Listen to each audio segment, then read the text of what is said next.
Hello good morning friends, welcome to G education world. Daily current affairs के session में आप सभी का स्वागत है। आज हम 24 जनवरी 2022 के most important current affairs question को डिस्कस करेंगे।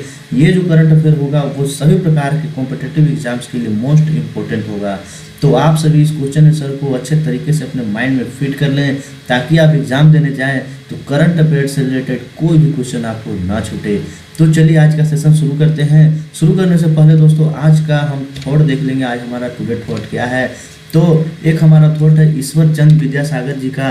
एक मैंने विचार लिया है, उनका कहना है कि विद्या सबसे अनमोल धन होता है। इसके आने से सिर्फ जो है न कि हमारा लेकिन पूरे समाज का कल्याण होता है। दूसरा जो हमारा थॉट है कन्फ्यूशियस का थॉट है। ये महान व्यक्ति कहते हैं कि महानता कभी ना गिरने में नहीं बल्कि हर बार गिरकर उठ जाने में है। सफलता पहले से की गई तैयारी पर निर्भर है और बिना ऐसी तैयारी के असफलता निश्चित है। तो सक्सेस पाने के लिए दोस्तों विद्या का होना बहुत ही जरूरी है ताकि आपका ही नहीं बल्कि पूरे समाज का कल्याण हो। और महानता ये नहीं कि आप जो है गिर के उठते नहीं हैं, महानता ये है कि गिर कर उठ जाने में महानता है। तो चलिए आगे के क्वेश्चन को देखते हैं। आज का पहला हमारा क्वेश्चन है आईसीसी की तरफ से विश्व की टेस्ट एकादश में किन भारतीय खिलाड़ियों को चुना गया है। तो ये तीन नाम है, क्या क्या नाम है, रोहित शर्मा, आर अश्विन और ऋषभ पंत। इन तीनों को टेस्ट एकादश में आईसीसी में चुना गया है। चलिए नेक्स्ट क्वेश्चन देखते हैं। हाल ही में किसे राष्ट्रीय राजमार्ग and infrastructure Vikas limited national highway and infrastructure development corporation limited के प्रबंध निदेशक के रूप में चुना गया है। तो प्रबंध निदेशक के रूप में चंचल कुमार जी को चुना गया है। थर्ड हमारा जो क्वेश्चन है, मॉरिशस सरकार ने मेट्रो एक्सप्रेस परियोजना में एक स्टेशन का नाम किसके नाम पर रखने की घोषणा की है। तो ये नाम जो है महात्मा गांधी जी के नाम पर रखने की घोषणा की गई है। चौथा क्वेश्चन हम देखते हैं दोस्तों, त्रिपुरा, मणिपुर, मेघालय का स्थापना दिवस किस दिन मनाया जाता है। तो मणिपुर, त्रिपुरा और मेघालय का स्थापना दिवस 21 जनवरी को मनाया जाता है। कुछ और बातें जान लेते हैं इसके बारे में। भारत के संघीय इतिहास में इस दिन का महत्व इसलिए भी है क्योंकि इस दिन मणिपुर, मेघालय और त्रिपुरा के रूप में 3 राज्यों का उदय हुआ।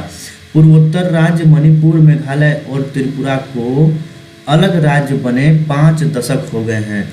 पूर्वोत्तर क्षेत्र पुनर्गठन में अधिनियम 1971 के तहत मणिपुर, मेघालय और त्रिपुरा को 21 जनवरी 1972 को अलग राज्य का दर्जा दिया गया था।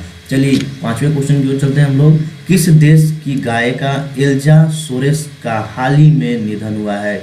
तो दोस्तों एल्जा सोरेस जो थी वो रहने वाली ब्राज़ील की थी। इनके बारे में जानते हैं थोड़ी बहुत बातें। 91 वर्षीय एल्जा सोरेस उर्फ एल्जा द कोन्साइकाओ सोरेस एक प्रसिद्ध ब्राजीलियाई गायिका और सांबा आइकन भी थी। अपने करियर के दौरान उन्होंने अनगिनत उतार चढ़ाव का सामना किया, लेकिन इसके बावजूद भी संगीत की दुनिया में एक प्रतिष्ठित नाम बनाना उनका लक्ष्य स्पष्ट था और उन्होंने इसको किया भी।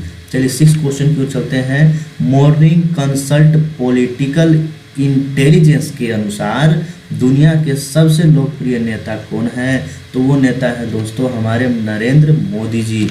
इनके बारे में और जानते हैं इस क्वेश्चन के बारे में। दुनिया में प्रधानमंत्री नरेंद्र मोदी नेताओं के सूची में करीब 71% रेटिंग के साथ उनका नाम सबसे ऊपर है।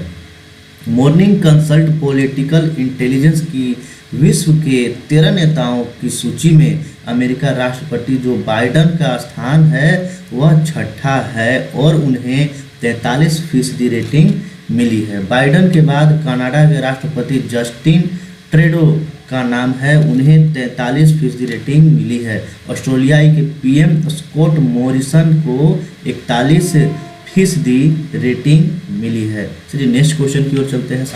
7वां क्वेश्चन है हमारा, हाल ही में प्रधानमंत्री ने किस मंदिर के पास 30 करोड़ की लागत का सर्किट हाउस का उद्घाटन किया है। तो वो मंदिर है सोमनाथ मंदिर के पास उन्होंने 30 करोड़ की लागत का सर्किट हाउस का उद्घाटन किया। चलिए 8वां क्वेश्चन है, इंडिया गेट पर अमर जवान ज्योति लो को कितने वर्ष बाद बुझाकर कितने वर्ष बाद राष्ट्रीय युद्ध स्मारक की लौ में मिलाया जाएगा? तो ये 50 वर्षों के बाद फिर से मिलाया जाएगा। अमर जवान ज्योति की स्थापना 1972 में तत्कालीन प्रधानमंत्री इंदिरा गांधी ने 1971 में हुए भारत पाकिस्तान युद्ध के शहीद की स्मृति में की थी। चलिए 9 क्वेश्चन की ओर चलते हैं। 9वां क्वेश्चन है हमारा, हाल ही में कौन सा राज्य जहां समुद्र तट पर फरवरी के पहले सप्ताह से सर्वेक्षण शुरू किया जाएगा? तो वो राज्य है तमिलनाडु। यहाँ पर सर्वेक्षण शुरू किया जाएगा। 10वां क्वेश्चन है हमारा, भारत के साथ किस देश ने 3 वर्षों के लिए विज्ञान और प्रौद्योगिकी क्षेत्र में सहयोग के विस्तार के लिए सहमति बनाई? तो श्रीलंका ने जो है इस विस्तार के लिए सहमति बनाई है। 11वां जो क्वेश्चन है हमारा, भारत का पहला हेली हब हाल ही में कहाँ स्थापित किया गया है? तो ये हेली हब जो है वो गुरुग्राम, हरियाणा के गुरुग्राम में स्थापित किया गया है। चलिए इसके बारे में और जानते हैं। हरियाणा के डिप्टी मेयर दुष्यंत चौटाला ने घोषणा की है कि गुरुग्राम को सभी विमानन सुविधाओं के साथ भारत का पहला हेली हब मिलेगा। हेली हब भारत में अपनी तरह का पहला होगा जिसमें कम हेलीकॉप्टरों के लिए एक ही स्थान पर सभी सुविधाएं होंगी। हरियाणा सरकार ने गुरुग्राम में देश का पहला हेली हब स्थापित करने का प्रस्ताव दिया है, जिसे हेलीपोर्ट, हैंगर, मरम्मत और अन्य संबंधित सेवाओं जैसी कई विमानन सुविधाओं के लिए डिजाइन किया गया है। चलिए नेक्स्ट क्वेश्चन की ओर चलते हैं। 12वां क्वेश्चन है हमारा, हाल ही में किस खिलाड़ी ने ICC player of the month award जीता है? हाल ही में एजाज पटेल ने ICC player of the month का अवार्ड जीता है। 13वां क्वेश्चन है हमारा, भारतीय धरोहरों का विवरण यूनेस्को द्वारा किस भाषा में छापने की सहमति दी गई है? यूनेस्को कहा जाए तो united nation education scientific culture organisation इसे कहा जाता है। तो ये हिंदी में छापने की सहमति दी गई है। 14वां क्वेश्चन है हमारा, गूगल के साथ हाल ही में किस बैंक ने बैंक की ग्राहक अनुभव रणनीति को बढ़ावा देने के लिए समझौता किया है? तो यह समझौता जो है आरबीएल बैंक के द्वारा किया गया है। 15वां जो हमारा क्वेश्चन है, राष्ट्रीय बालिका दिवस कब मनाया जाता है? राष्ट्रीय बालिका दिवस दोस्तों 24 जनवरी को मनाया जाता है।